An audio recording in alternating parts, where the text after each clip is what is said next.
Salve moleques, sejam todos muito bem-vindos ao seu canal AtiveBR, o canal dedicado a gameplays e história dos consoles e dos jogos retrô. Aqui você vai encontrar muita coisa sobre a Old School, a escola antiga dos games, onde você aprende um pouco de tudo que você tem hoje até o PlayStation 5 e Xbox Series X. O intuito é trazer para você a história dos games antigos, dos consoles, acessórios, além de curtir uma boa gameplay com os achievements dos jogos. E hoje eu trago para vocês a história do game Cabal, The Arcade Game, de 1988. Cabal é um arcade de tiro, no estilo terceira pessoa. Eu considero um dos primeiros FPS, e já trazia a câmera no estilo terceira pessoa, muito utilizada em muitos jogos hoje. E olha que não sabiam que essa câmera seria utilizada tanto nos games atuais. O game foi desenvolvido originalmente pela TED Corporation e publicado no Japão pela Taito. Na América do Norte, a Fabtech foi responsável e na Europa, Capcom. No game o jogador controla um comandante, tentando destruir várias bases militares inimigas. O jogo foi uma inovação para a época, mas era apenas mais um game do arcade comedor de fichas, e ficou conhecido mais ainda nas versões que foram convertidas para os consoles, os famosos ports. Cabal pode ser jogado por até 2 pessoas. No modo multiplayer, cada jogador assume o papel do comandante, tentando destruir várias bases militares. Existem 5 fases, com 4 telas cada uma.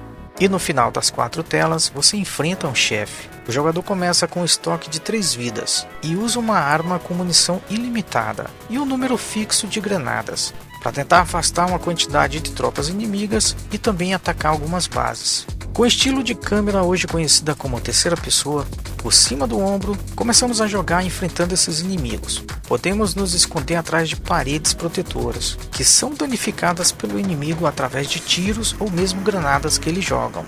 Para você se manter vivo, precisamos evitar então essas balas inimigas, se esconder atrás dessas paredes e também um botão de esquivar, para a direita ou para a esquerda. Existe um medidor de inimigos no canto superior da tela. Ele vai se esgotando conforme você vai matando os inimigos. E quando você matar todos os inimigos na fase, as estruturas que estão em pé que você não conseguiu derrubar, elas desmoronam e assim você passa de fase. Caso o jogador seja morto pelo inimigo, ele é imediatamente revivido ao custo de uma vida. E o jogo termina se ele não tiver mais vida alguma, ou pelo menos dinheiro para comprar mais ficha. A luta contra os chefes é bem legal. No entanto, se reinicia caso você perca uma vida contra o chefe. Nas fases também, de tempos em tempos, power-ups são liberados em objetos destruídos na tela.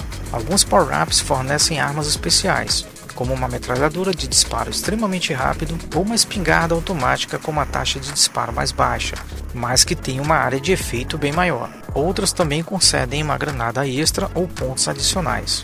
Quando o game foi lançado, ele foi utilizado em um fliperama normal, vertical, com apenas uma tela e 2 controles de Comanche, aqueles controles de arcade trackball, e também utilizado nos controles do Neo Geo.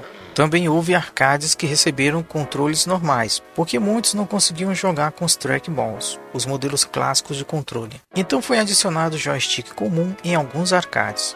As funções para quem joga no trackball e no controle são um pouco diferentes. No joystick você recebe um botão onde você pode fazer o movimento de rolagem desviando das balas, e já no arcade comum no trackball você tem que tocar 2 vezes para o lado para que ele possa pular, assim dificultando mais ainda a gameplay.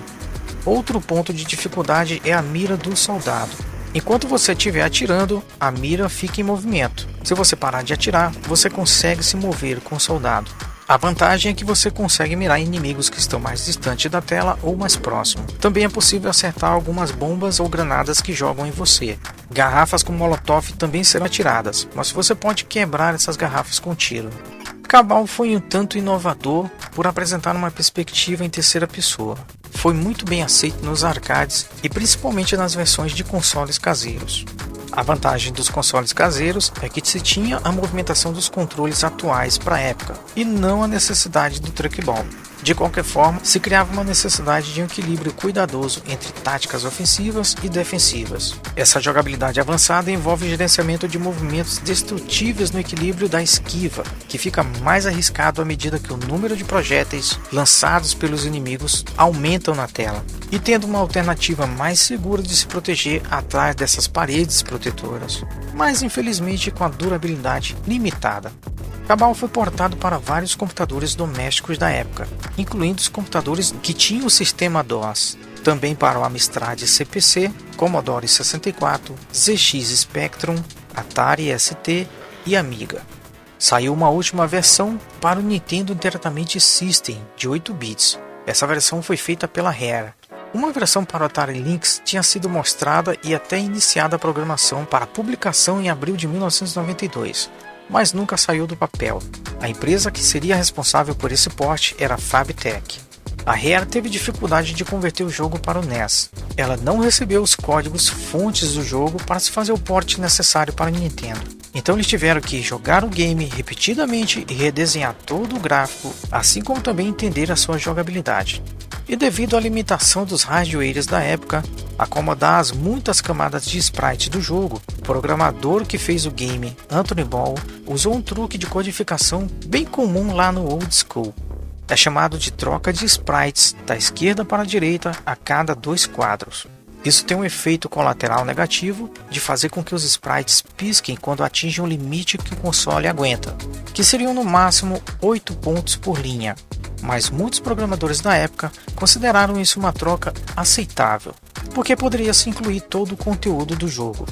Em uma das entrevistas concedidas em 2016 falando sobre os ports, ele disse que estava satisfeito com a qualidade da conversão. Cabal teve um segundo jogo, com outro nome, chamava-se Blood Bros.